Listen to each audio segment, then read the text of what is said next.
Welcome back into MiamiRedHawks.com. The 2025 season just around the corner, and certainly kind of wrapping things up with a look at the coaching staff for 2025. Coach Martin joining us now. All right, I'll let you talk about him. Special teams coach, I hope I'm saying this name correctly, Alward? Yep. Johnny Alward is now the coach there. Andy Cruz moved from tight end to wide receiver. Chris Hudson is the running backs coach. Yeah, so we lost three or four coaches. We lose coaches every year. That's the price of success. Special teams coach. Yes. You're here a year and year or two. So we've had some really good ones. Yes, and again, it's like losing good players. You hate to lose them, but when coaches have success and help you have success and help your program have success and help the kids have success, which our coaches have done, and they move on to opportunities, you hate to see them go. You hate to see their families go because you have close bonds with them, but you're excited for them, and they did it because they did a great job here at Miami, and when you get to the cradle of coaches, that helps your resume, especially those assistant coaches, makes it. But we've been fortunate. So obviously Coach Breeken, DC, Coach Welsh, OC, back for their 12th year, which is mind-blowing that you have that stability at those positions. We lost our special teams coordinator, but we hired Johnny Alward. Johnny was a GA for us 2 years ago and did a great job.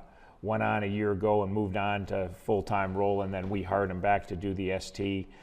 He is super talented young coach, super smart. The kids love him. The coaches love him. Again, like our team, a little green at ST, but he's learning on the fly, and he's going to do a great job. Lost our receivers coach. We decided to move Andy Cruz to the receivers. Andy was all-everything receiver for Miami, and then went on and played in the NFL and had a great career here. That was his natural position, obviously. We hired him tight ends because that was the opening. We were really excited to add Andy to our staff. He did a great job in his first year.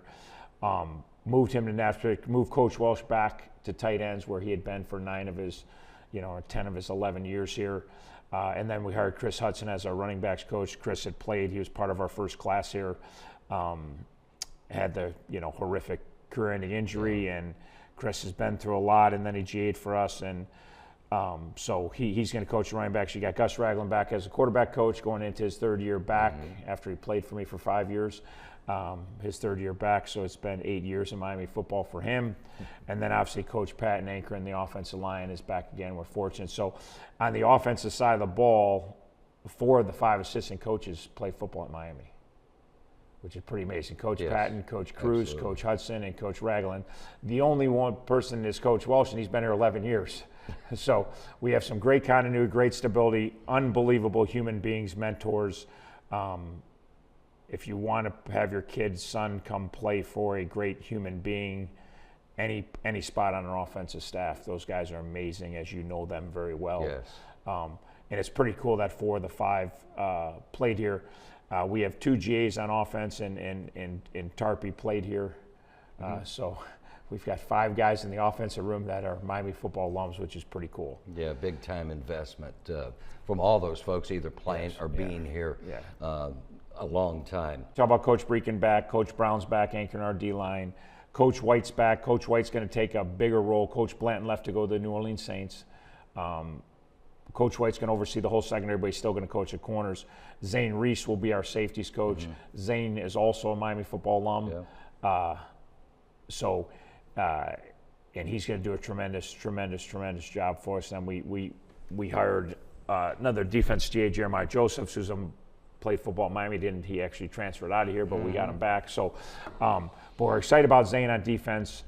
Having Coach Breeken, Coach Brown, and Coach White back to anchor it, and then having Zane come in. So not as much transition turnover there, but a little bit. And again, Coach Breeken does such an amazing job with our defense, and Coach Welsh just does such an amazing job with our offense. We're fortunate to have those guys, and I know they're not new, but as Miami fans, I'm saying you're lucky to have those guys. Just MAC assistants don't stay someplace for 11 years. Right. Doesn't happen, and for a reason they've been loyal to me and loyal to Miami, and we're really blessed and fortunate that they've stuck it out, and they're still here helping us win football games. Coach, before I let you go, to wrap things up, it's Wisconsin on August the 28th. Now, you guys, I think, start practice. We're at around July 28th. Is that 29th? We can start the 28th. We're starting the 29th. We're starting a day later than everybody else, but yeah, we start the 29th. About 3 weeks before game week, and then we'll play on a Thursday night at 9, which will be on national TV or whatever. I don't know where it'll be, but which will be nice, because then you get 2 extra days. We got to go Big Ten, which again, the physicality there is always tough. Playing on a Thursday gives us a little bit of advantage. It gets just not necessarily the prep for Rutgers as much as just days. Yeah, the bodies. You got 2 more days to recover coming off playing on the road at Wisconsin, as opposed to going Saturday. So I like those extra 2 days just from our kids' recovery and starting the season. And then we have a bye week before we get UNLV at home.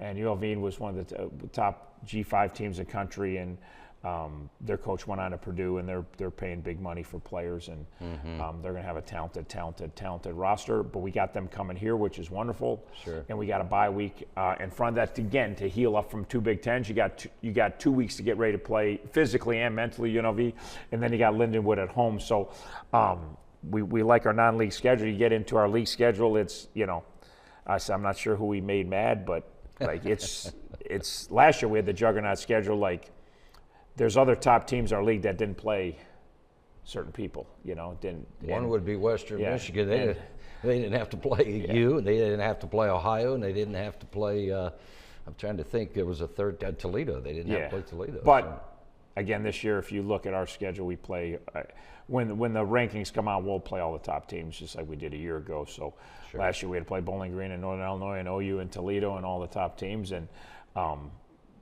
beat 3 of those 4 during the regular season to go 7-1. So we got a juggernaut. I think when we get into action, it's OU, Toledo, Buffalo, and we're at OU. Then we got Toledo home. Then we're at Buffalo. So that's the first 3 weeks of action. I'm like, but I always say this: like, when I first got here a long time ago, we didn't even play midweek games. Right. I thought, man, they must like us. And then I found out that ESPN has some say in what the games are. Sure, they're trying to guesstimate the best matchups. So the fact that we play OU, Toledo, and Buffalo must mean that at least ESPN and the league thinks we're probably going to be okay. Versus when we first got here and we didn't play on those Tuesdays, Wednesday nights, and I liked it. And then I realized I actually knew a guy at ESPN that laughed at me and said, "Yeah, that's because you guys stink. We don't want you on there." I'm like, "Okay." So it's not a good thing. So, but it'll be, once some action season starts, it'll be a crazy 3-week one for us. And we got Western before that. We got tough opponents. We got Northern. We got a lot of tough opponents. So it'll be exciting as always. So we're looking forward to it. Looking forward to getting all these new inexperienced guys on the field playing, see what we got, and then get the experience and learn from the highs, learn from the lows, and get ready for our MAC season. It's going to be exciting. Thanks, Coach. Thanks, appreciate it. That's a look at your 2025 position preview here. We'll certainly be bringing you fall camp as it unfolds. A reminder, the Red Hawks open up August the 28th at Wisconsin. 9 p.m. will be the start. Steve Baker and I have the pregame show along the Miami Sports Network at 8 p.m.